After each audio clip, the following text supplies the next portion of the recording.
The sun blazed mercilessly over the parade ground, its heat pressing against rows of decorated soldiers standing at rigid attention. Sweat trickled down their faces, their uniforms clinging to their skin. Suddenly, like a tree felled by an invisible axe, Sergeant Mason Hayes crumpled to the ground, his body slamming against the concrete in front of a stunned crowd. His metals clinked as they struck the pavement, but the sound barely registered. What everyone noticed was the silence that followed. No one moved. Not the officers, not the guests, not even the soldiers in formation. For a heartbeat, the world held its breath, and then, from the sidelines, a blur of golden fur broke the stillness. Chase, the loyal Labrador, surged forward, his vest reading "Service Dog, Do Not Pet" flapping as he ran. His eyes, sharp and determined, fixed solely on Mason's lifeless form. The crowd watched, paralyzed, as Chase weaved through stiff boots and ceremony barriers, reaching his soldier in seconds. Chase nosed Mason's face urgently, his soft whines barely audible in the suffocating quiet.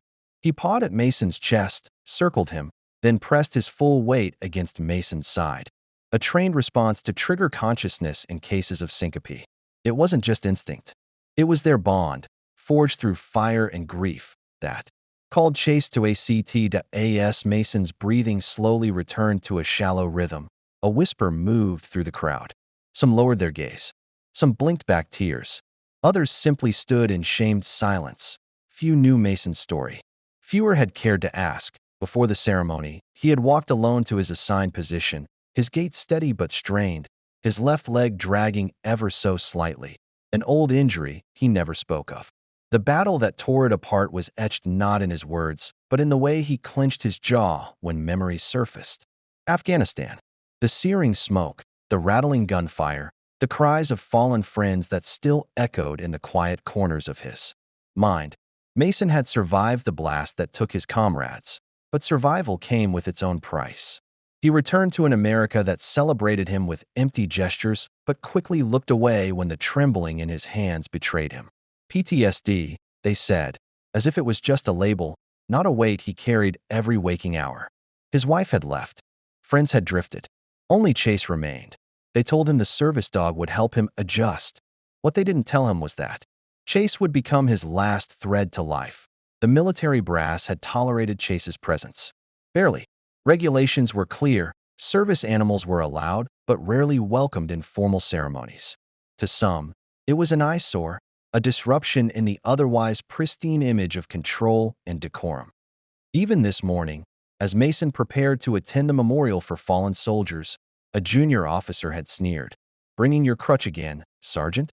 Mason had met the comment with silence. Silent dignity is louder than protest. When the collapse happened, no one rushed forward. No medics sprinted from the sidelines. No officer broke formation. Perhaps they hesitated, unsure if stepping out of line would draw reprimand. Perhaps they thought someone else would move first. Or perhaps Mason was just another broken soldier to them, an acceptable casualty. But Chase did not hesitate. His training was undeniable. But this was more than protocol. He barked, sharp, commanding. Mason's eyes fluttered open, confused, drenched in cold sweat. His chest heaved against the weight of Chase's body.